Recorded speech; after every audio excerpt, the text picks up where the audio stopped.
7 каналдың қаварчылары тарабынан даярдалган материалдар менен тааныштырып, түз эфирде қавар маалымат программасы. Студияда Шеркул Турганбаев, саламатсыздарбы. Бул күндүн орунттуу окуяларынан алгач кыскача. Аксы районунун жашоочулары өкмөткө 5 талап жолдоду. Балдардын рызкын алып, жаш балдардын 2 кою бар, 2 уyu бар, машинасы бар, цветной телевизору бар, үй евроремонт деген закон бар өзү, ушуну жооп бериңчи мага. Бүгін Ош шаарында 2016 жылға бюджетін бекітіп бүтсө, Жалалабад шаарында 2014 жылда аткарылган жумуштардын маалыматы эми угузулуп, депутаттардын кароосуна коюлуп жүрөт. Баткен шаарынын борборунда жайгашкан көп кабаттуу үйлөрдүн суу түтүктөрүнүн эскилиги жетип, саркынды суулар жер төлөлөрүн каптап кетти.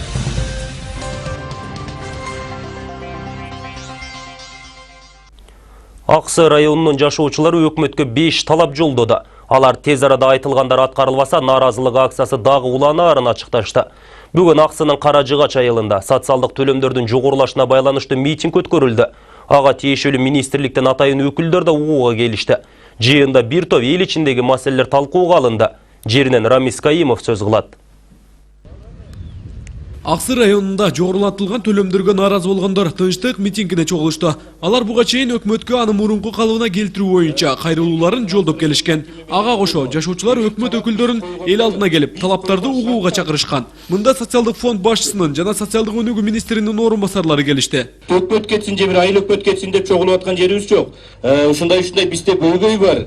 Ушуну чечип бергиле деп бийлик өкүлдөрүнө кайрылайлы деп бүгүнкү күндө чогулуп отурабыз. Чогулгандар өкмөткө 5 талап коюшту. Анда соц төлөмдөрдү өз калыбына келтирүү жана камсыздандыруу төлөмдөрүн таптакыр алып салуу, ошондой эле электр энергиясына болгон баанын мурунку калыбына келтирүү сыяктуу маселелер ичине камтылды.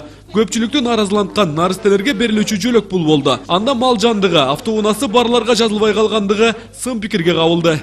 Балдардын рызкын алып, жаш балдардын 2 кою бар, 2 уyu бар, машинасы бар, цветной телевизору бар, үй евроремонт деген закон бар өзү, ушуну жооп бериңчи мага. Эмне себептен кырказыңар ушуну шыттоолоо кылып атат бар айылда.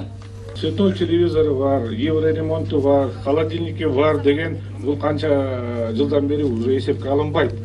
Ала алынбайт эч качан эсепке. Ким айтты, көрсөтүңүз. Свет 216 дейт. Анан көп свет өзү жазат, ак өзү алат. Анан кийин жанагы балдарга пособие чыгарабы? Чыгарганда 3 балалыгы 2300 алат. Анын болсо 900-ün жанагы үлүшүнө кармап алат. Соцфонду кармап алат. Калган балдар кайсыга жашайт? Минерде жашайт. Өздөрү иштебесе иштейин десе иш жок жаш балдардын. Анан кийин мен ошону айтайын деп келдим. Анда Кытайдын приказын чыгарып койсун. 2 баладан ашык төрөбөсүн. Өкмөт өкүлдөрү болсо, жогорулатылган төлөмдөр пенсиялык фондду түзүү үчүн ишке ашканын эскертишүүдө. Айрым айтылып жаткан маалыматтар боюнча өкмөттүн талкуусуна кайрадан алынып чыгары да кошумчаланды. Пенсионерлер жер үлүшү бар, мыйзам боюнча азыр төлөш керек. Буларды болсо төлөөдөн бошотуу сунуштарын уктук. Биз буюрса бул мыйзамды өзгөртүү киргизип, өкмөткө алып барабыз, пенсионерлерди бошотуп, ошол пенсионер пенсиясын ала берет, жер үлүшүн баласына же небересине өткөрүп берсин деп. Ошол баласы небереси келечекте пенсия алсын депчи, ошондой мааниде сунуштар болду. Аксы району коңшулаш Өзбекстан менен чектеш болгондуктан чек арада талаптардын катарынан орун алды. Жыл сайын чек ара такталат деген сөздөр айтылганы менен алдыга карай жылыш байкалбай келгендиги айтылууда. Кыргыз солдаттарын атып койгондо убакыттар болуп жатат. Биз чек араны тезирээк тактап бергиле деп атабыз. Министрликтен келген өкүлдөр бир катар суроолорго жооп бергени менен нааразы болгондорду канааттандырган жок. Митингде айтылгандардын баарын бийликке жеткирип барууну билдиришти. Эгер бүгүнкү көтөрүлгөн маселелерге тез арада жооп болбосо, 10 күндөн соң кайра акцияга чогулушаарын билдиришти. Ага премьер-министр баштаган топ жана 6 фракция лидерлерин чакыртылаарын эскертишти. Социалдык фондго болгон төлөмдү мурунку калыбына келтирүү, социалдык өнүктүрүү министрлигинин берүүчү жөлөк пулдардын жөнөкөйлөтүү жана жаш балдардын рызкысын кеспөө, энергетика тармагындагы электр энергиянын 700 гигакалориядан кийинки чектөөнү алып таштоо, 70 тыйын боюнча калтыруу. 4-чү бул Аксы районундагы негизинен чек арада жайгашкандыктан чек арадагы делимитация демаркация иштери аягына чыга элек, ошону тездетүү. 5-чүбүз бул 2016 жылдын 1-февралында күчүнө кирген камсыздандыруу токтомун толугу менен жокко чыгаруу. Ушул негизги 5 талап менен биз бийликке чыгып атабыз. Рамис Каимов, Улукбек Боронбаев, 7 канал, Аксы району. Айрым куудулдар чектен ашкан сатиралары үчүн жооп беришеби? Демократиялы өлкөдө маданият өкүлдөрүн ооздуктоо керекпи? Бул суроолор депутат Мейирбек Мискенбаев көтөргөн маселеден улам жаралууда. Эл өкүлү кээ бир куудулдардын интермедиясы апрель баатырларын мазактады деп наразыланып, аларга чара көрүү жагын айтып чыкты. Буга элге таанымал куудулдар эмне деп жооп кайтарат? Азиза Пусурманкулованын материалынан көрө аласыздар. Дагы бир жолу айтып коеюн, эч кандай саясатка тиешеси жок. Акыркы учурда депутат Мейирбек Мискенбаевдин куудулдарга болгон сын пикири эң көп талкууланууда. Апрель баатырларын айрым куудулдар мазактап жатат деген оюн билдирип, аларды кандайдыр бир деңгээлде тескөө жагына токтолгон. Муну кай бирлери кубаттаса, кээ бирлери эл өкүлүнүн дарегине жакшы эмес пикирлерин жолдоп жаткан кези. Ал эми депутат эмне себептен куудулдардын сатирасына баш оорутуп жатканын төмөндөгүдөй түшүндүрдү. Кыргызстандын эки чоң шаарында элди чогултуп алып, ушул теманы көтөрүп жатышат. Балким Бакиевдик бийликти кайрадан эңсеп жатканыбы, же алар дагы эле Бакиевтерге кызмат кылып жатабы? Бул куудулдарга маркумдардын туугандары жана жакындары абдан нааразы болууда. Мындай адамдарды берилген наамдарды алып салуу керек. Өз элине чыккынчылык кылган оор кылмышка барабар. Бул ишти Ички иштер министрлигине кылдат иликтеп, мыйзамдын негизинде чара колдонсун деген талаптарды коелу. Соңку маалда элди күлкүгө бөлөгөндүн ордуна саясатташып баратканын айткан Мискенбаевке айрым куудулдар жооп берди. Элди түндүк түштүккө бөлүп, ошо окуясын кайрадан козгоп жатат деген айыптарга кээ бирлери кошулбайт. Депутаттын башка кыларга иши жокпу деген маданият өкүлдөрү эгерде куудулдар катачылык кетирсе, жоопко тартуучу атайын кызматтар бар деп эсептешет. Депутаттын иши башка го. Ал СМБнын ролун ойноп алыптыр. Эгерде эки элдин ортосунда от чагып аткан болгон болсо, аны ошо СМБ териштирип, элге чуручу кылбай эле өздөрүнчө бар, алардын өздөрүн чакырып алып эле тартипке чакырып, же болбосо туура жагын айтып койсо болот.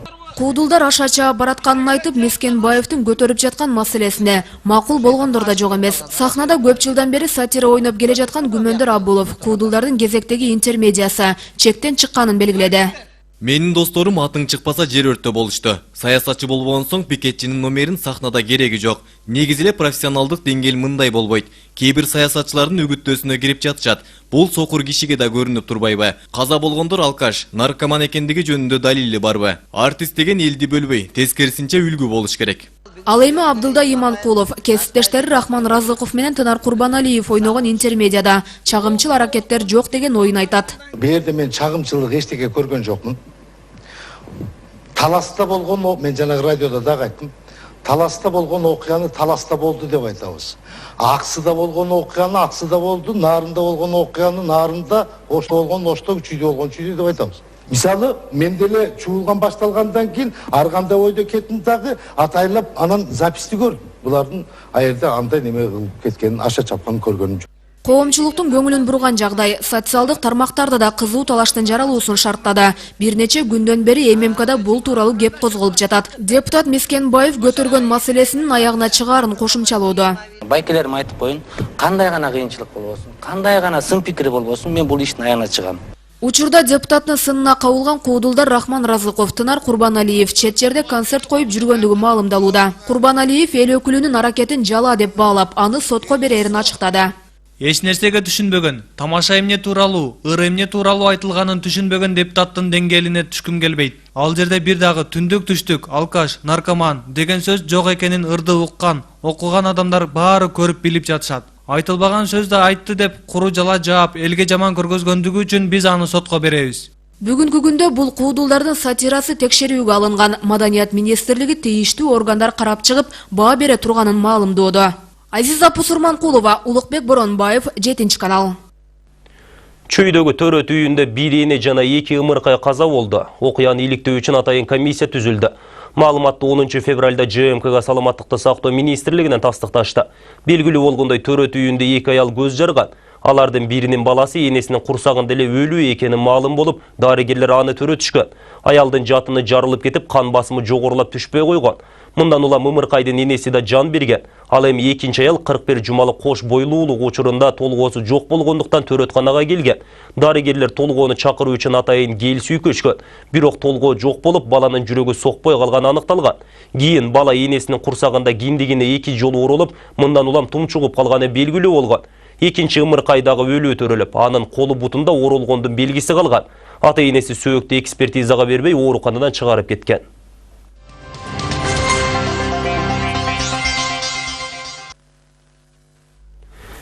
Кыргыз өкмөтү өткөн айда Москвада өрт кырсыгында каза тапкан кыргызстандыктардын сөөгүн мекенине алып келүү үчүн 700 000 сом бөлдү.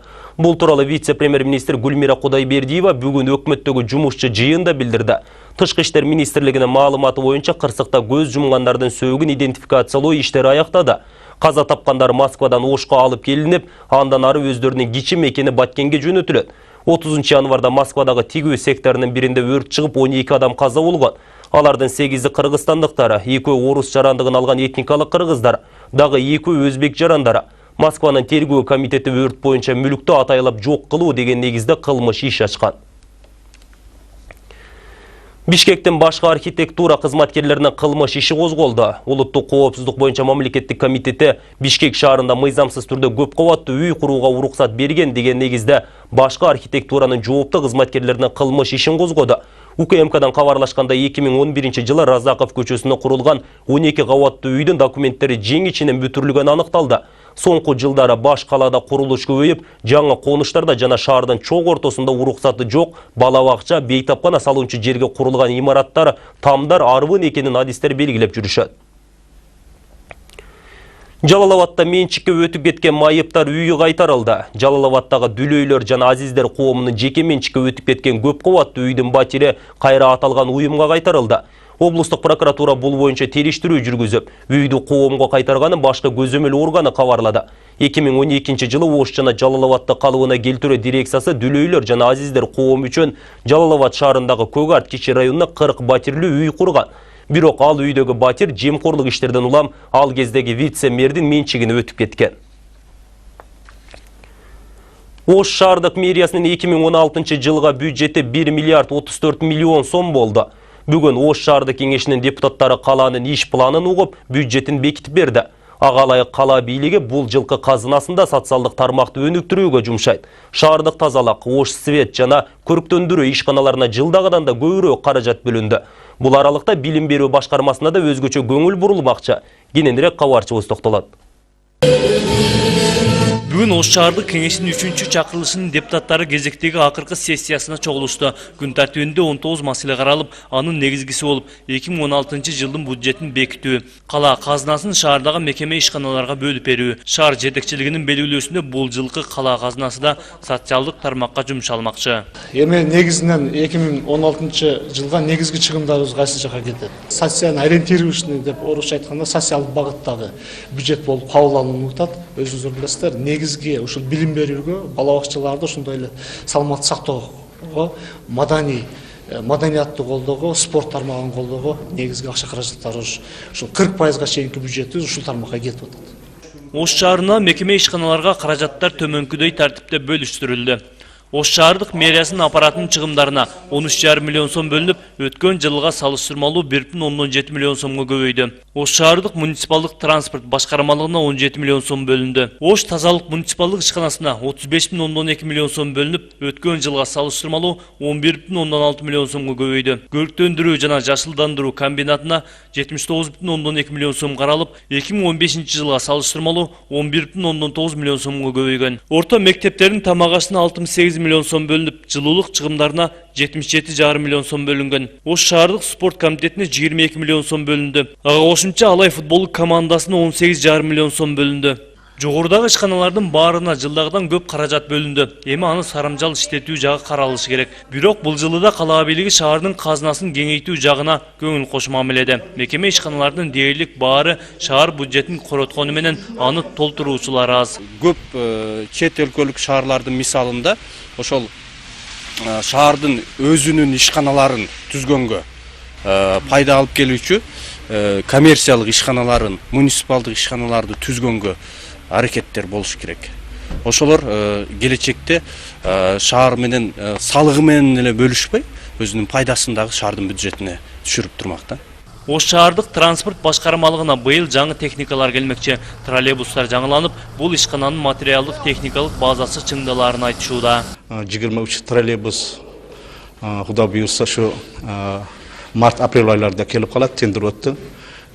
25 автобус, чоң автобустар, 12 метр автобустар 8 мартта тендер өтіледі. Қазір күнде бір 8 претендент уже бумагаларды беріп жатады. Эксперттер бар, эксперттер жаңа сақып жатады. Шаар бийлиги өзгөчө көңүл бурган дагы бир ишкана. Ош шаар свет ишканасы. Бул мекемеге да өткөн жылдан 58,8 миллион сомго көп каражат бөлүндү. Шаардын жарыктандыруу иштерин өз мойнуна алган ишкана калаанын четки көчөлөрүнө чейин жарыктандыруу иштери болоорун айтат. Капиталдык курулушка келгенде эми быйылкыга биз планга киргизген көчөлөр бул Актилек микрорайонунун 2-чи көчөлөрү, анан Атабаева көчөсү, ал жерде дагы 31 опора коюлуш керек, мамыкчалар железобетонный. Анан Достук микрорайонунда 84-85 көчөлөрдү жарыктандырабыз. 73-78 Автозаводская көчөсүн билесиңер өзүңөр, мына южный жакта ал көчө жарыктандырылат. Быйылга бизде иштер аябай көп. Жылдын акырына чейин бүт бардыгысын биз жасайбыз деген үмүттөбүз да азыр. Бүгүнкү бөлүштүрүлгөн каражаттар 1 айдын аралыгында мекеме ишканаларга толук жетип, максаттуу иштетилип башташы керек. Шаардык кеңештин 3-чү чакырылышы бөлүп берген каражатты жаңы шайланып келчү 4-чү чакырылыш депутаттары көзөмөлгө алмакчы. Марат Акимбек уулу, Руслан Абдумтали уулу, 7-чи канал, Ош шаары. Ош шаары 2016 жылға бюджетін бекітіп бүтсө, Жалал-Абад шаарында 2014 жылда аткарылган жумуштардын маалыматы эми козулуп, депутаттардын кароосуна коюлуп жүрөт. Шаарды кеңештин талкуусуна чыгарылган 9 маселенин арасында 2016 жылга карата бюджетти кароо киргизилген эмес. Адаттагыдай кала ичиндеги көйгөйлөр айтылып, депутаттар менен шаар бийлигинин ортосундагы кайым айтышуулар орун алды. Кененирээк Нурзада Кыдыралиева айтып берет. Ел билет, Аканбаевдин мурда кандай иштеген. Ел билет. Специальный кылды, телевизорго специальный мусбат этип көрсөтүлдү. Жалал-Абад шаардык кеңешинин кезектеги сессиясы кала башчысы жана шаардык кеңештин депутаты Тилек Аканбаевдин кайым айтышуусу менен башталды. Кала мэри анын коррупциялык иштер боюнча шаар башчысын күнөөлүүлөрдүн катарына кошконун массалык маалымат каражаттарынын алдындагы өзүн көрсөткөн популисттик кадамы деп сыпаттады. Анткени сатылды дейилген 1 гектар жердин мыйзамдуу документтерин далил катары депутаттардын алдына таштады. Карайм, мыйзамдуулугу бардыгы нормальный, муниципальный. Тем более шаардык кеңештин сессиясында каралган, берилсин деп. Ошондон кийин мен карап туруп кол кой бердим. Значит, эч кандай мыйзам бузуу болгон жок. Дагы бир жолу мына госрегистрдин мына тактамасы турат. Жыйында чыр жараткан 1 гектар жер тилкеси буга чейин сессиялардын биринде шаардык кеңештин кароосунан колдоо тапкан жана 10-чу колонияда 7 жылдан ашык эмгектенген кызматкерлерге турак жай курууга берилген айтылды. Муниципалдык жер аянтын абактын кызматкерлерине берүү чечими жазаларды аткаруу кызматынын кайрылуусунун негизинде ишке ашкан. Могул жерде ссылка бардыгында айтылып атат. Ошо ГСИНдин каты, сессиянын чечими, бардык эмелердин макулдуктарынын тиги эмелеринин өтүнүчтөрүнүн негизинде анан мэр чечим кабыл алып атат, ошолорго участкага берилсин деген. Эч бир эме криминалдуу эч нерсе жок. Бирок 1 гектар жерди алган абактын кызматкерлери турак жай курууга берилген жер тилкелеринин айрымдарын экинчи тараптарга сатууга үлгүрүшкөн. Күн тартибинде өткөн жылы оңдоп түзөөдөн өткөрүлгөн жолдордун сапаты да сынга алынды. Ага катар 2014-жылы жолдорго кеткен каражаттардын баасы документтерде туура эмес көрсөтүлгөнүнөн улам кайчы пикирлер жаралды. Ошол убакта 3900 сомго айланган 1 тонна асфальтыбыз. Кум менен шебенибиздин баасы, кумубуздун баасы 1 куба турасы негизи ушул эле. А жерде 1 тоннаны 180 сом деп жазып коюпсуң деген болуп атат. Может техникалык каталар болуп калышы мүмкүн. А жерде куба тура менен тоннанын айырмасы болуп атат. Ушул эле. Мындан тышкары жашоочулардын атынан түшкөн кайрылууларды аткарууга каралган акча каражатын чыгымдоо жобосу да бекитилди. Бирок бул олтурумда 2016-жылга карата көпчүлүк күтүп жаткан бюджет боюнча сөз козголгон жок. Нурзада Кыдыралиева, Жаңыл Нуралы кызы, Шерзат Эгембердиев, 7-чи канал.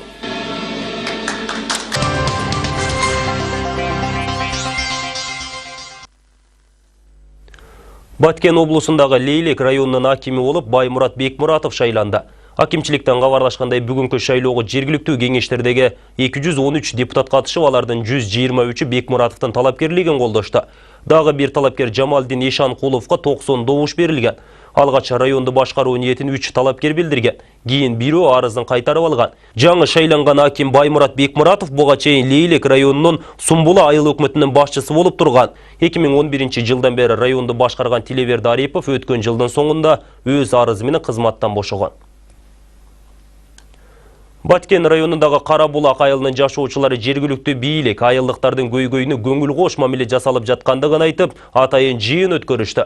Анда негизинен айылдагы бактын мыйзамсыз жеке тарапка өтүп кеткендиги талкууланды. Жер үлүшүнө ээлик кыла албай жаткан мындагылар жок жер үчүн салык төлөп жатышканын айтып, бийлик өкүлдөрүн адилетсиздикке күнөөлөштү. 20 жылдан бери чечилбей жаткан бул талаштуу маселени жөнгө салууда жергиликтүү бийлик аракетсиздик кылып жаткандыгы ачыкталды. Чогулган элге күнөөлөнүп жаткан Абдусалам Имаралиев да келип талаш тартыш орун алды. Эгемендүүлүктүн алгачкы жылдарында өлкө боюнча жүргүзүлгөн жер реформасынын алкагында Баткен районунун Карабулак айылындагы тургундарга да жер үлүштөрү бөлүштүрүлгөн. Анын ичинде аймакта түптөлгөн бактар да бар. Бирок бул айылда бөлүнгөн бак белгисиз жагдайда жалпы элге эмес, жеке тарапка өтүп кеткендиги айтылууда. Буга нааразы болгон жашоочулар атайын жыйынга чогулушту. Азан бир киши карап атат эми даже элдерди киргизбейт. Элдерди киргизбейт, барып как собственный кылып, каалагандай кылып иштетип аны. Теректерди кесип, кыйып, сатып, ошондой неме кылып атат да. Ушуну биз көчүрөсүдөн же бир чоңдордон сурайт элек, ушу бизге чечип берсин биздин үлүшүбүздү деп. Бакка элик кылып жүргөн Абдусалам мырзадан наразы болгон элдик жыйынга келип кошулду. Ортодо талаш тартыш жаралып, кайым айтышуу да болбой койгон жок. Деген менен Абдусалам мырза бакка элик кылгандыгын мыйзамга каршы келбеген көрүнүш катары испаттады. Түшүнбөгөндөр бул документ жолу документ бар дейт да. Деп арыздана баштаган. Ошол райондо 25 жерге 2 жолдон арызданышкан. Ошол 4-5 ел адам бул энди. Ошо барып арыздана бергенден кийин акырда облус сотко чейин барып тургандан кийин бардыгы эле мен тарап чече берген. 20 жылдан бери жерди кайтара албай жаткан айылдыктар болсо жергиликтүү бийликтин көңүл кош мамилесине нараазычылыгын билдиришти. Айылдагы бак жеке тарапка өтүп кеткени менен ондогон жылдардан бери иш жүзүндө пайдаланбаган жер үлүштөрүнө салык төлөп жатышканын айткан мындагылар бул маселени тез арада чечилишин талап кылышууда. Өкмөт бетте күнөөлүү. Себеби эл менен сизди биrini салып койгон өкмөт. Ол оерде манерде жетекчи болгон мына Мыктар акалар. Жок, токтогон мен айтып жетекчилер бардыгы өзү тиги өзү өстүргөн деп түшүнүп каттары качам менде. Ондо маждамлар. Андайда үлүштү эмне үчүн сизге ушундай эмне бактан берет да, ондо бизге да берсин бактан. Келинчегим пенсияга чыкканда канча үлүш канча жыл бөлүп берилгендеги налогду полный төлөдүм. 26 000 налог төлөдүм. Жок эле немеге төлөп азыр пенсияга чыгат. Төлөсөң примат этпейт экен да. Даже кошуп акча берип атасың. Мен ошону бир акып чыгарып берди. Жыйынга чогулгандар талаштагы бакка барып, анын бир бөлүгү сатылып кеткендигин да билдиришти. 4 гектардан ашык жерге ээлик кылып жүргөн Абдусалам мырза өз пикиринен кайтпастыгын айтып, чогулган элге кеп кеңеш берүүгө да үлгүрдү. Кана көрсөт, көрсөт азыр. Кесип сатып берди. Көрсөт. Ой, мен кесип сатсам, анандай каттасыны. Мына денген сатып берген. Сатып берсем, мен мындай каттаны адамдын тикелин сатып атам. Мыйзамда ар бир гражданин 50 гектарга чейин жер алыш укугу бар. Эгер талаш болбосо, любой жерде өзүнө сүзгө укугу бар. Баргындагы талаш эмес жерден сен 50 гектар жерди алып баккыгын. Ой, элге эте кереги тиет. Ал эми Карабулак айыл өкмөтүнүн башчысы бул кызматка жаңыдан киришкенин, азырынча талаштагы бак боюнча жетиштүү маалыматы жок экендигин билдирди. Буга чейин арыз менен кайрылган элдин маселесин мыйзам чегинде чечилишине аракет кылары бадаланды. Бак үлүшү, жер үлүшүн алган көлүңөрдү тактап алып келгеле, ошонун негизинде кимге кайсы жерден бак бөлүнгөн. Ошону тактап, ошонун негизинде жыйынтык чыгарып, силерге түшүндүрүп иштерин жүргүзөбүз деп жөнөтүлдү элдердин бардыгына. Ал ортодо район жетекчилиги бак талашын жөнгө салууну колго алгандыгын кабарлоодо. Ал үчүн атайын комиссия түзүлүп, тиешелүү аракеттер көрүлө баштады. Чында эгерде айыл өкмөтү мындай өзүнүн деңгээли чече албай калса бул маселени, анда райондук деңгээлде комиссия түзүлүп, буга керектүү мына мекеме уюмдардын өкүлдөрүн катыштырып барып көрөбүз. Айт ошо кысталакма келсин мерге. Мен көрөйүн ошону. Өткүрбек Рахманов, Жыргал Айтматов, 7-канал, Баткен өкүлчүлүгү. Биз саган жокпуз. Баткен шаарынын борборунда жайгашкан көп кубаттуу үйлөрдүн суу түтүктөрүнүн эскилиги жетип, саркынды суулар жер төлөлөрүн каптап кеткен. Мындан улам жагымсыз жыттар чыгып, жашоочуларды түйшүккө салып келет.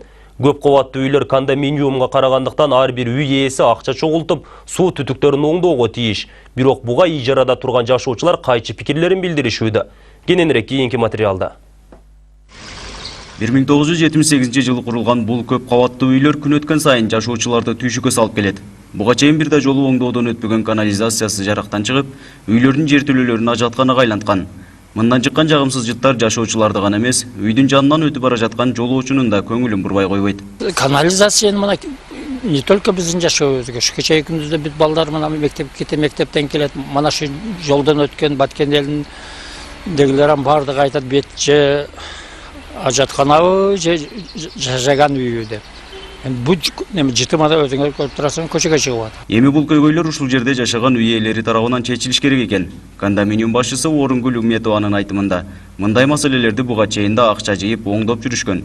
Эми кайра суу түтүктөрүн оңдоого акча керек. Бирок бир жыл убакыттан бери каражат чогулбагандыктан бүгүнкү күнгө чейин канализация маселеси чечилбей келүүдө. Подвалдан бир эле ушу подвал калды.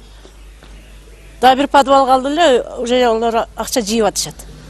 Калганы бүт өзүбүз ремонт кылып, бәрі подвалда жақшы азыр қалғаны. Бирок ушул бир жылдан бери жүрөм да мен булардычы жыйгыла, ремонт кылгыла деп бир турбаларын алышкан эле, кимисинде калган азыр жок. Бирок көп кабаттуу үйлөрдүн көпчүлүк жашоочулары ижарада отургандыктан маселени мындай жол менен чечүүгө макул эмес. Буга чейин да акча жыйнап беришкен. Эми кайра каражат жыйноого мажбур болуп турушат. Биз бул жерге келгенибизге, квартирант болуп келгенибизге 1 ай болду. Анан 4 миңден төлөп жашайбыз квартирага. Анан канализациясы жарылып кеткен. Анан ошого акча жыйып атышат. 300дөн бердик, эми дагы 700дөн жыйнайбыз деп атышат. Ар айда ушинтип чогултуп берсек, бизге анда жашоо кыйын болуп калат. Ошого кичине жардам берип койсо деп сурайт элек. Ал эми шаардык мэрия мындай маселелерге жардам бербестигин билдирди. Анткени кондоминиум болгондуктан өз көйгөйлөрүн өздөрү гана чечиш керек дешет. Кондоминиум ошол жерде ошол жашоочулар өздөрү уюшулган уюм болуп эсептелет, коомдук башталгычтагы уюм. Буларга биз Кыргыз Республикасында мыйзамдарга ылайыктуу жерлерини, тийиштүү жерлерини бөлүп бергенбиз. Кайсы маселе боюнча каражат жыйналыш керек, ал каражаттар каяка жумшалат, кимдер анын жетектейт, өзүнүн башкармалыгы болуш керек. Алар бардыгы маселелер ошо кондоминиумдун өзүнүн маселелери. Көп кабаттуу үйлөрдө ижарада отурган жашоочулар коммуналдык көйгөйлөрдөн жабыр тартканы аз келгенсип, эми суу түтүктөрүн өздөрү жаңылоого мажбур болуп турушат. Болбосо башка жактан ижарага батир табуу зарылдыгы жаралат. Нургазы Жайнаков, Жыргал Айтматов, 7-канал, Баткен өкүлчүлүгү. Кара Суу районундагы суу каналдар казылбай өткөн жылы дыйкандар чыгымга кептелген. Ак алтын өстүрүп киреше тапкан дыйкандар быйылкы жылы да сууга суу көйгөйү жаралаарына кооптонуп турушат. Айылдын этегине 2 жылдан бери суу жетишпей, түшүн берчү өсүмдүктөр куурап калган. Мындан улам жергиликтүү бийлик дыйкандардын көйгөйүн чечип берсе дешет. Кашкар-Кышта айыл өкмөтүнө караган Маданият айылында 5000ге чукул кожолук жашайт. Жергиликтүүлөрдүн басымдуу бөлүгү дыйканчылык менен алектенип, үй бүлөлүк кирешени табышат. Бирок 2 жылдан бери таладагы эгиндер өспөй, дыйкандарды түйшөлтүүдө. Анын себеби суга суунун тартыштыгы. Нормадагы сууну сугара албай, биз эгиндерибиз болбой атат.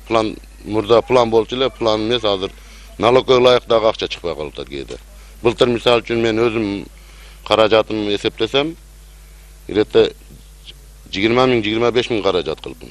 Ошол эле жазы менен кыйналып, балдарымды кыйнап. Дыйкандардын айтымында аталган айылга келчү суга суу 4 аймактары алып өтөт. Мындан улам айыл этегинде жайгашкан элдин көйгөйү барган сайын күч алууда. Ага ылайык өсүмдүктөргө сартылган жер семиткичтердин чыгымын дагы актабайт дешет. Деген менен мамлекет сууга болгон төлөмдү өз убагында жыйнап алат. Бирок суга суу менен камсыздоого аракеттери жок эсе. Азыркы мындай жашоочулар суунун налогун төлөйт, жердин налогун как болосун төлөйт, бирок суу келбейт.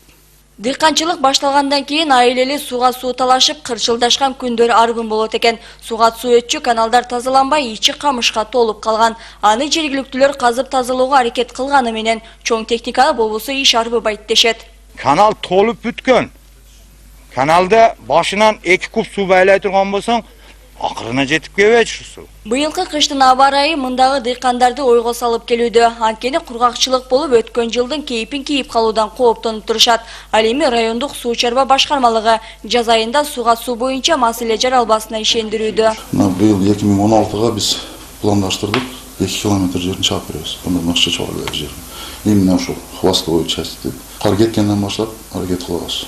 Негизинен Улам суу чарба ассоциациясына 5 канал карайт. Агалайык 2-3 жылда бир ирет тазалоо иштери жүргүзүлүп турат. Ал эми тиешелүү кызматкерлер буга чейин дыйкандардан арыз даттануулар болбогондугун айтышат. Мындан улам март айынан баштап Маданият айылындагы каналдарды тазалоо иштери планда каралгандыгын кабарлоодо. Агалайык дыйкандарды ойго салган сугат суу маселеси чечилүү алдында турат. Гүлшайыр Талантбек кызы, Руслан Абдумуталип уулу, 7 канал, Кара Суу району. Быйыл дыйкандарга күйүүчү май 3 сомго арзан сатылат. Бул тууралуу бүгүн 10 февралда маалымат жыйынынын жүрүшүндө Айыл чарба жана мелиорация министри Турдын Азирбекбоев билдирди. Анын айтымында айыл чарба тармагына керектүү болгон 40,5 миң тонна күйүүчү май алуу боюнча меморандум Кыргыз Республикасынын нефтетрейдерлер ассоциациясы менен түзүлдү.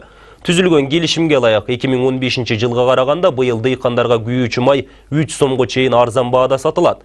Ал эми 2013-2014 жылдарга салыштырмалуу күйүүчү майга болгон баа 8-10 сомго арзандаганын байкаса болот. Муну менен катар дыйкандар биригип 2000 литрден ашык күйүүчү май сатып алышса, ага болгон баа дагы 2 сом 40 тыйынга арзандайт. Дыйкандар атайын май куюучу жайлардан сатып алышса, баа 40 тыйынга төмөн болот, деди министр.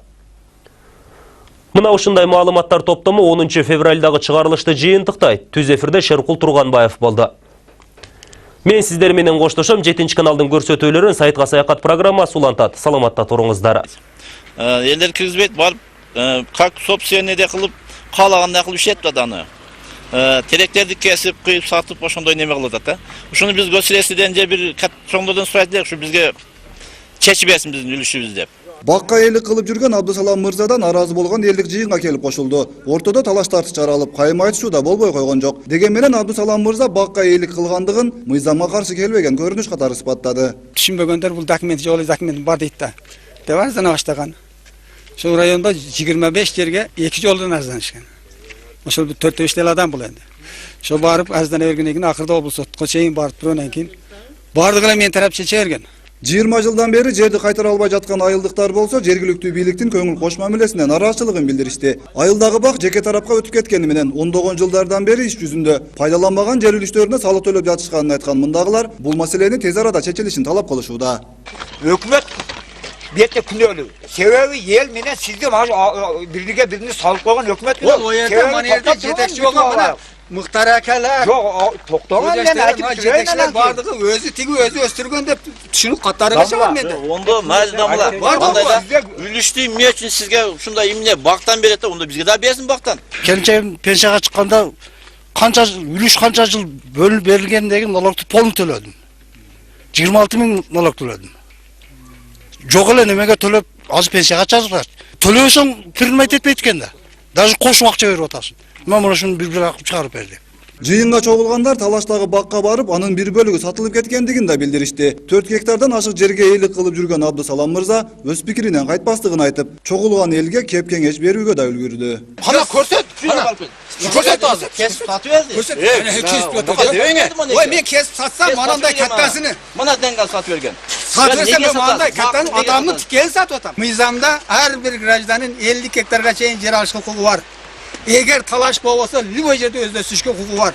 Баргындагы талаш эмес жерден сен 50 гектар жерди алып баккыгын. Ой, элге эте кереги тиет. Ал эми Кара Булак айыл өкмөтүнүн башчысы бул кызматка жаңыдан киришкенин, азырынча талаштагы бак боюнча жетиштүү маалыматы жок экендигин билдирди. Буга чейин арыз менен кайрылган элдин маселесин мыйзам чегинде чечилишине аракет кылары убадаланды. Бак улушу жер үлүшүн алган көлөңөрдү тактап алып келгеле, ошонун негизинде кимге кайсы жерден бак бөлүнгөн. Ошону тактап, ошонун негизинде жыйынтык чыгарып силерге түшүндүрүп иштерин жүргүзөбүздөр жөнөтүлдү элдердин бардыгына. Ал ортодо район жетекчилиги бак талашын жөнгө салууну колго алгандыгын кабарлоодо. Ал үчүн атайын комиссия түзүлүп, тиешелүү аракеттер көрүлө баштады. Чында эгерде айыл өкмөтү мындай өзүнүн деңгээли чече албай калса бул маселени, анда райондук деңгээлде комиссия түзүлүп, буга керектүү мына мекеме уюмдардын өкүлдөрүн катыштырып барып коебуз. Айт ошо кысталакчы келсин берге. Мен көрөйүн ошону. Өткүрбек Рахманов, Жыргал Айтматов, 7 канал, Баткен өкүлчүлүгү. Биз саган жокпуз. Баткен шаарынын борборунда жайгашкан көп кубаттуу үйлөрдүн суу түтүктөрүнүн эскилиги жетип, саркынды суулар жер төлөлөрүн каптап кеткен. Мындан улам жагымсыз жыттар чыгып, жашоочуларды түйшүккө салып келет.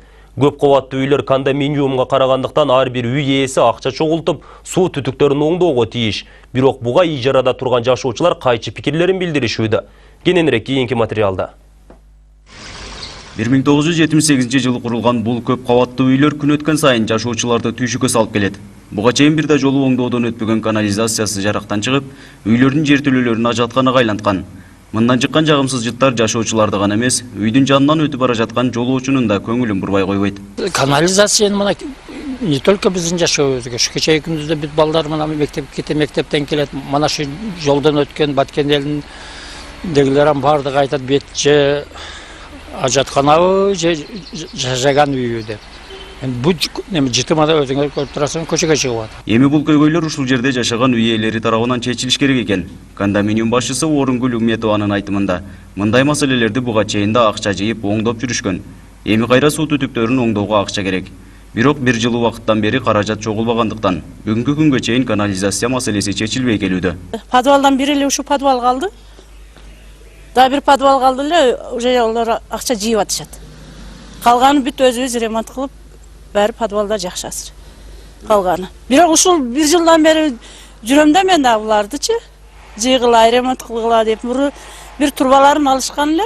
Кимисинде калган азыр жок. Бирок көп кабаттуу үйлөрдүн көпчүлүк жашоочулары ижарада отургандыктан маселени мындай жол менен чечүүгө макул эмес. Буга чейин да акча жыйнап беришкен. Эми кайра каражат жыйноого мажбур болуп турушат. Биз бул жерге келгенибизге, квартирант болуп келгенибизге 1 ай болду.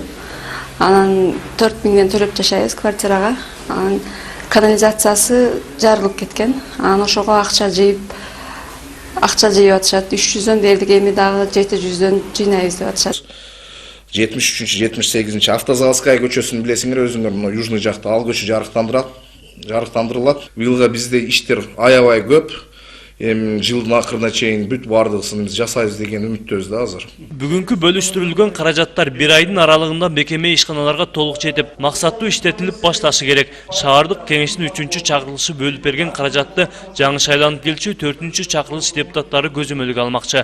Марат Акимбек уулу, Руслан Абдумтали уулу, 7-канал, Ош шаары. Ош шаары 2016 жылга бюджетин бекитип бүтсө, Жалал Абад шаарында 2014 жылда аткарылган жумуштардын маалыматы эми угузулуп, депутаттардын кароосуна коюлуп жүрөт. Шаардык кеңештин талкуусуна чыгарылган 9 маселенин арасында 2016 жылга карата бюджетти кароо киргизилген эмес. Адаттагыдай кала ичиндеги көйгөйлөр айтылып, депутаттар менен шаар бийлигинин ортосундагы кайым айтышуулар орун алды. Кененирээк Нурзада Кыдыралиева айтып берет. Ел билет, Аканбаевдин мурда кандай иштегенин. Ел билет. Специальный кылды, телевизордо специальный выступать этип көрсөтүлдү. Жалал Абад шаардык кеңешинин кезектеги сессиясы кала башчысы жана шаардык кеңештин депутаты Тилек Аканбаевдин кайым айтышуусу менен башталды. Кала мэри анын коррупциялык иштер боюнча шаар башчысын күнөөлүүлөрдүн катарына кошконун массалык маалымат каражаттарынын алдындагы өзүн көрсөткөн популисттик кадамы деп сыпаттады. Анткени сатылды дейилген 1 гектар жердин мыйзамдуу документтерин далил катары депутаттардын алдына таштады. Карай мыйзамдуулугу бардыгы нормальный, муниципальный. Тем более шаардык кеңештин сессиясында каралган, берилсин деп. Ошондон кийин мен карап туруп кол кой бердим. Значит, эч кандай мыйзам бузуу болгон жок. Дагы бир жол мына госрегистрдин мына тактамасы турат. Жыйында чыр жараткан 1 гектар жер тилкеси буга чейин сессиялардын биринде шаардык кеңештин кароосунан колдоо тапкан жана 10-чу колонияда 7 жылдан ашык эмгектенген кызматкерлерге турак жай курууга берилген айтылды. Муниципалдык жер аянтын абактын кызматкерлерине берүү чечими жазаларды аткаруу кызматынын кайрылуусунун негизинде ишке ашкан. Бул жерде ссылка бардыгында айтылып атат. Ошо ГСИНдин каты, сессиянын чечими, бардык эмелердин макулдуктарынын тиги эмелеринин өтүнүчтөрүнүн негизинде анан мен чечим кабыл алып атат, ошолорго участкага берилсин деген. Эч бир эме криминалдык эч нерсе жок. Бирок 1 гектар жерди алган абактын кызматкерлери турак жай курууга берилген жер тилкелеринин айрымдарын экинчи тараптарга сатууга үлгүрүшкөн. Күн тартибинде өткөн жылы оңдоп түзөөдөн өткөрүлгөн жолдордун сапаты да сынга алынды. Ага катар 2014-жылы жолдорго кеткен каражаттардын баасы документтерде туура эмес көрсөтүлгөнүнөн улам кайчы пикирлер жаралды. Ошол убакта 3900 сомго айланган 1 тонна асфальтыбыз. Кум менен шебенибиздин баасы, кумубуздун баасы 1 куба турасы негизи ушул эле. А жерде 1 тоннаны 180 сом деп жазып коюпсуң деген болуп атат. Может техникалык каталар болуп калышы мүмкүн. А жерде куба тура менен тоннанын айырмасы болуп атат. Ушул эле. Мындан тышкары жашоочулардын атынан түшкөн кайрылууларды аткарууга каралган акча каражатын чыгымдоо жобосу да бекитилди. Бирок бул олтурумда 2016-жылга карата көпчүлүк күтүп жаткан бюджет боюнча сөз козголгон жок. Нурзада Кыдыралиева, Жаңыл Нуралы кызы, Шерзат Эгембердиев, 7-канал.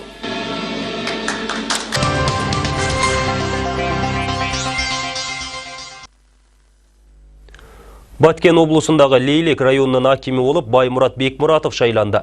Акимчиликтен кабарлашкандай бүгүнкү шайлоого жергиликтүү кеңештердеги 213 депутат катышып, алардын 123-ü Бекмуратовдун талапкерлигин колдошту. Дагы бир талапкер Жамалдин Ешанкуловго 90 добуш берилген. Алгач районду башкаруу ниетин 3 талапкер билдирген. Кийин бирөө арызын кайтарып алган. Жаңы шайланган аким Баймурат Бекмуратов буга чейин Лейлек районунун Сумбула айыл өкмөтүнүн башчысы болуп турган. 2011-жылдан бери районду башкарган Тилеберди Арипов өткөн жылдын соңунда өз арызы менен кызматтан бошогон.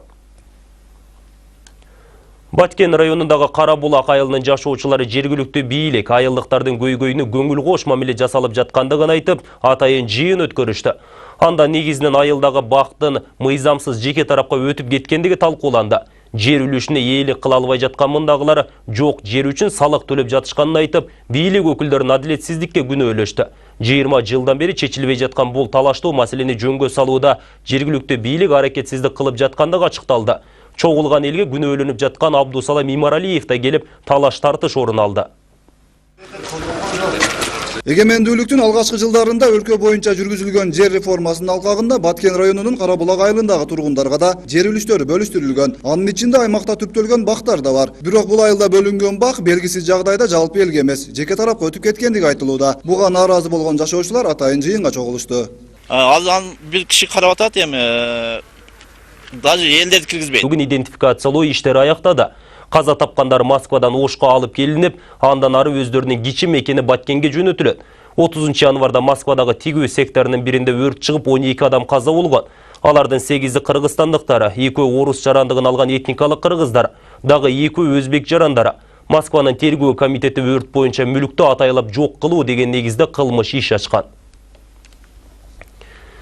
Бишкектин башкы архитектура кызматкерлеринин кылмыш иши козголду. Улуттук коопсуздук боюнча мамлекеттик комитети Бишкек шаарында мыйзамсыз түрдө көп кабаттуу үй курууга уруксат берген деген негизде башкы архитектуранын жооптуу кызматкерлеринин кылмыш ишин козгоду. УКМКдан кабарлашканда 2011-жылы Разаков көчөсүндө курулган 12 кабаттуу үйдүн документтери жең ичинен бүтүрүлгөнү аныкталды. Соңку жылдары баш калаада курулуш көбөйүп, жаңы конуштарда жана шаардын чоң ортосунда уруксаты жок бала бакча, бейтапкана салуунчу жерге курулган имараттар, тамдар арбын экенин адистер белгилеп жүрүшөт. Жалалабадта менчикке өтүп кеткен майыптар үйү кайтарылды. Жалалабадтагы Дүлөйлөр жана Азиздер коомунун жеке менчикке өтүп кеткен көп кабаттуу үйдүн батири кайра аталган уюмга кайтарылды. Облустук прокуратура бул боюнча териштирүү жүргүзүп, үйдү коомго кайтарганын башкы көзөмөл органы кабарлады. 2012-жылы Ош жана Жалалабадты калыбына келтирүү дирекциясы Дүлөйлөр жана Азиздер коом үчүн Жалалабад шаарындагы Көк Арт кичи районуна 40 батирлүү үй курган. Бирок ал үйдөгү батир жемкорлук иштерден улам ал кездеги вице-мэрдин менчигине өтүп кеткен. Ош шаардык мэриясынын 2016-жылга бюджети 1 миллиард 34 миллион сом болду. Бүгүн Ош шаардык кеңешинин депутаттары калаанын иш планын угуп, бюджетин бекитип берди. Агалайык кала бийлиги бул жылкы казынасында социалдык тармакты өнүктүрүүгө жумшайт. Шаардык тазалык, Ош свет жана көрктөндүрүү ишканаларына жылдагыдан да көбүрөөк каражат бөлүндү. Бул аралыкта билим берүү башкармасына да өзгөчө көңүл бурулмакчы. Кененирээк кабарчыбыз токтолот.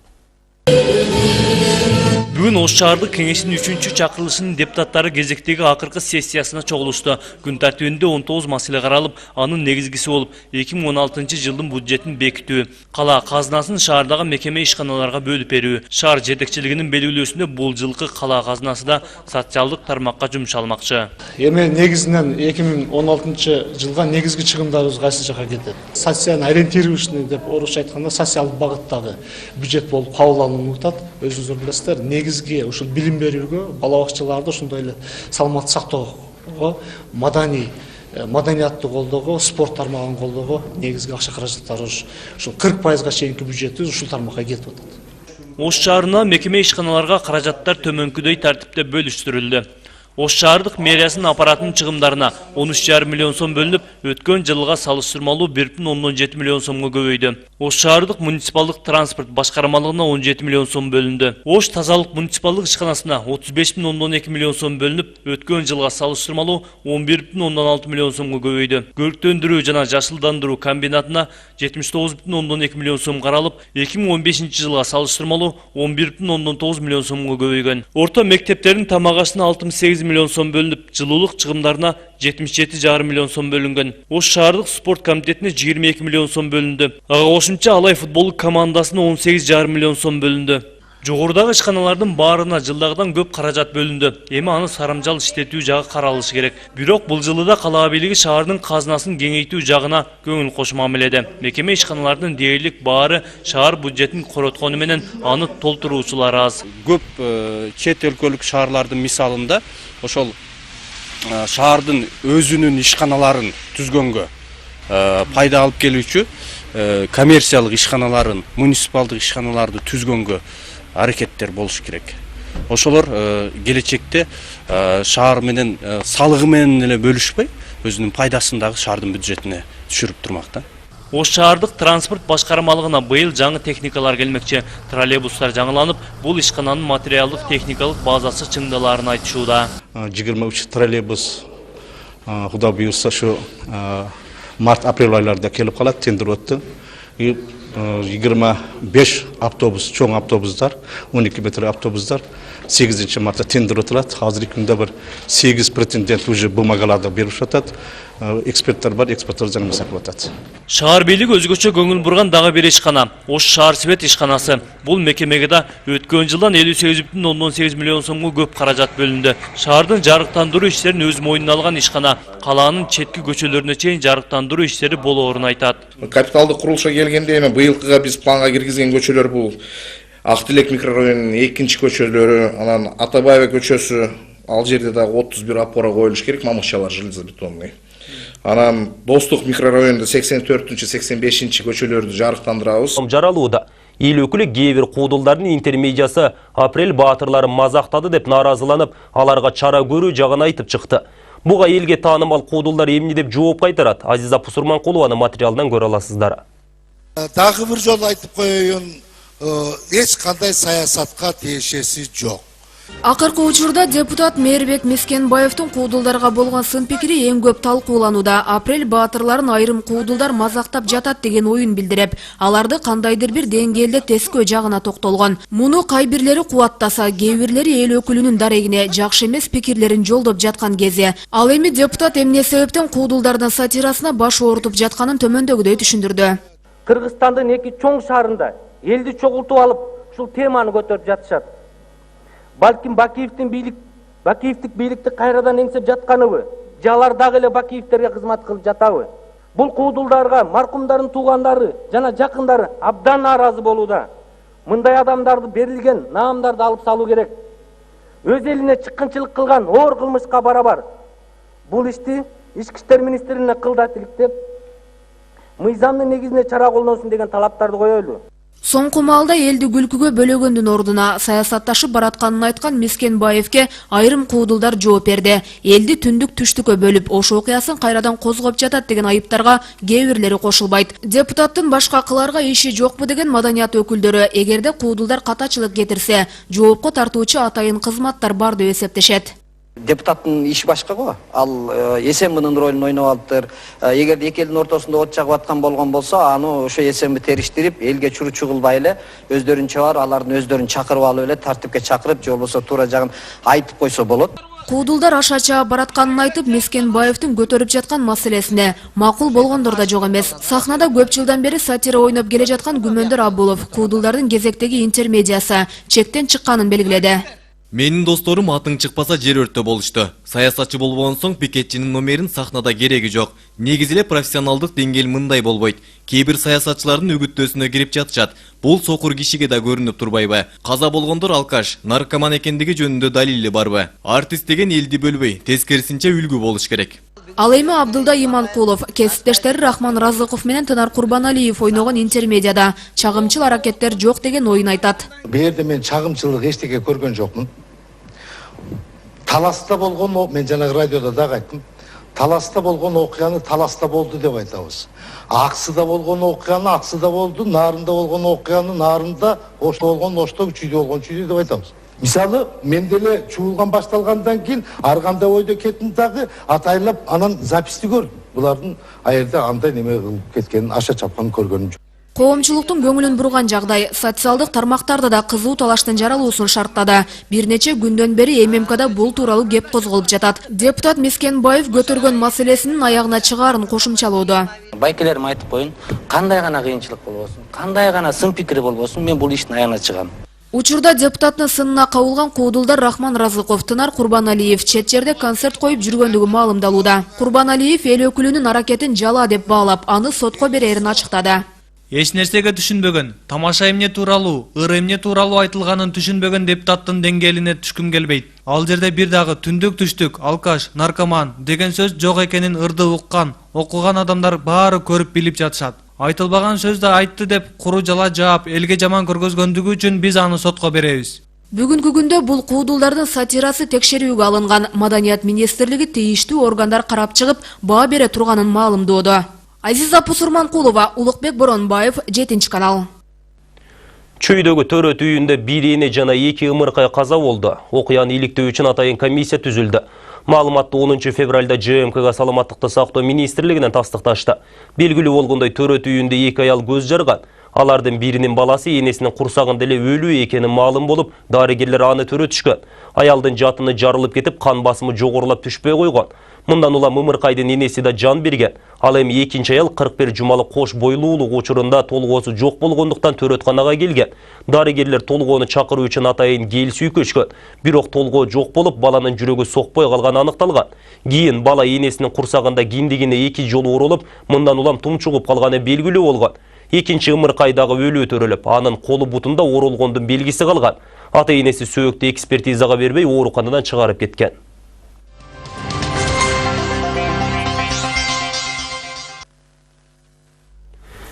Кыргыз өкмөтү өткөн айда Москвада өрт кырсыгында каза тапкан кыргызстандыктардын сөөгүн мекенине алып келүү үчүн 700 000 сом бөлдү. Бул тууралуу вице-премьер-министр Гүлмира Кудайбердиева бүгүн өкмөттөгү жумушчу жыйында билдирди. Тышкы иштер министрлигинин маалыматы боюнча кырсыкта көз жумгандардын сөөгү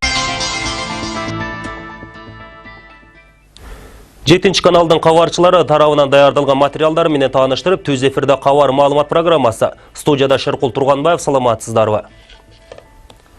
Бул күндүн орунттуу окуяларынан алгач кыскача.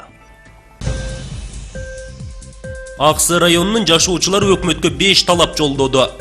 Балдардын рызкын алып, жаш балдардын 2 кою бар, 2 үйү бар, машинасы бар, цветной телевизору бар, үй евроремонт деген закон барбы? Ушуну жооп бериңчи мага. Бүгүн Ош шаарында 2016 жылга бюджетин бекитип бүтсө, Жалал-Абад шаарында 2014 жылда аткарылган жумуштардын маалыматы эми угузулуп, депутаттардын кароосуна коюлуп жүрөт.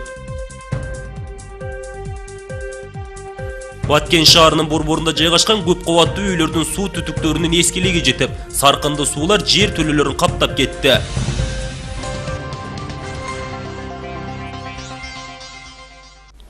Аксы районунун жашоочулары өкмөткө 5 талап жолдоду. Алар тез арада айтылгандар аткарылбаса, нааразылык акциясы дагы уланаарын ачыкташты. Бүгүн Аксынын Каражыгач айылында социалдык төлөмдөрдүн жогорулашына байланыштуу митинг өткөрүлдү. Ага тиешелүү министрликтен атайын өкүлдөр да угууга келишти. Жыйында бир топ эл ичиндеги маселелер талкууга алынды. Жеринен Рамис Каимов сөз кылат.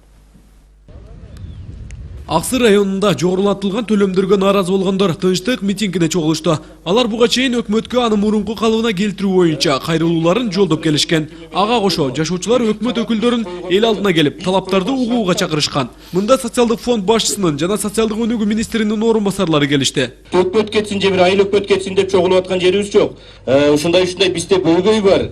Ушуну чечип бергиле деп бийлик өкүлдөрүнө кайрылайлы деп бүгүнкү күндө чогулуп отурабыз. Чогулгандар өкмөткө 5 талап коюшту. Анда соц төлөмдөрдү өз калыбына келтирүү жана камсыздандыруу төлөмдөрүн таптакыр алып салуу, ошондой эле электр энергиясына болгон баанын мурунку калыбына келтирүү сыяктуу маселелер ичине камтылды. Көпчүлүктү нааразыланткан наристелерге берилүүчү жөлөк пул болду. Анда мал жандыгы, автоунаасы барларга жазылбай калгандыгы сын пикирге кабылды. Балдардын рызкын алып, жаш балдардын 2 кою бар, эки үйү бар, машинасы бар, цветной телевизору бар, үй евроремонт деген закон барбы? Ушуну жооп бериңчи мага. Эмне себептен кыркасыңар ушуну шыттоолоо кылып атат баары айылда? Цветной телевизору бар, евроремонту бар, холодильники бар деген бул канча жылдан бери уже эсепке алынбайт. Ала алынбайт эч качан эсепке. Ким айтты? Көрсөтүңүз. Свет 200 сом 16 тей. Анан көп свет өзү жазат, ак өзү алат. Анан кийин жанагы балдарга пособие чыгарабы? Чыгарганда 3 балалыгы 2300 алат. Анын болсо тогу үйдүн жанагы үлүшүнө кармап алат. Сосфонду кармап алат. Калган балдар кайсыга жашайт? Минерде жашайт. Өздөрү иштебесе иштейин десе иш жок жаш балдардын. Анан кийин мен ошону айтайын деп келдим да. Анда Кытайдын приказын чыгарып койсун. 2 баладан ашык төрөбөсүн. Өкмөт өкүлдөрү болсо жогорулатылган төлөмдөр пенсиялык фондду түзүү үчүн ишке ашканын эскертишүүдө. Айрым айтылып жаткан маалыматтар боюнча өкмөттүн талкуусуна кайрадан алынып чыгары да кошумчаланды. Пенсионерлер жер үлүшү бар, мыйзам боюнча азыр төлөш керек. Буларды болсо төлөөдөн бошотуу сунуштарын уктук. Биз буюрса бул мыйзамды өзгөртүү киргизип, өкмөткө алып барабыз, пенсионерлерди бошотуп, ошол пенсионер пенсиясын ала берет, жер үлүшүн баласына же небересине өткөрүп берсин деп. Ошол баласы небереси келечекте пенсия алсын депчи, ошондой мааниде сунуштар болду. Аксы району коңшулаш Өзбекстан менен чектеш болгондуктан чек арада талаптардын катарынан орун алды. Жыл сайын чек ара такталат деген сөздөр айтылганы менен алдыга карай жылыш байкалбай келгендиги айтылууда. Кыргыз солдаттарын атып койгондо убакыттар болуп жатат. Биз чек араны тезирээк тактап бергиле деп атабыз. Министрликтен келген өкүлдөр бир катар суроолорго жооп бергени менен нааразы болгондорду канааттандырган жок. Митингде айтылгандардын баарын бийликке жеткирип барууну билдиришти. Эгер бүгүнкү көтөрүлгөн маселелерге тез арада жооп болбосо, 10 күндөн соң кайра акцияга чогулушаарын билдиришти. Ага премьер-министр баштаган топ жана 6 фракция лидерлерине чакыртылаарын эскертишти. Социалдык фондго болгон төлөмдү мурун калыбына келтирүү, социалдык өнүктүрүү министрлигинин берүүчү жөлөк пулдардын жөнөкөйлөтүү жана жаш балдардын ырыскызын кеспөө, энергетика тармагындагы электр энергиянын 700 гигакалориядан кийинки чектөөнү алып таштоо, 70 тыйын боюнча калтыруу. 4-чү бул Аксы районундагы негизинен чек арада жайгашкандыктан чек арадагы делимитация демаркация иштери аягына чыга элек, ошону тездетүү. 5-чүбүз бул 2016 жылдын 1-февралында күчүнө кирген камсыздандыруу токтомун толугу менен жокко чыгаруу. Ушул негизги 5 талап менен биз бийликке чыгып атабыз. Рамиз Каимов, Улукбек Боронбаев, 7-канал, Аксы району. Айрым куудулдар чектен ашкан сатиралары үчүн жооп беришеби? Демократиялуу өлкөдө маданият өкүлдөрүн ооздуктоо керекпи? Бул суроолор депутат Мейирбек Мискенбаев көтөргөн маселеден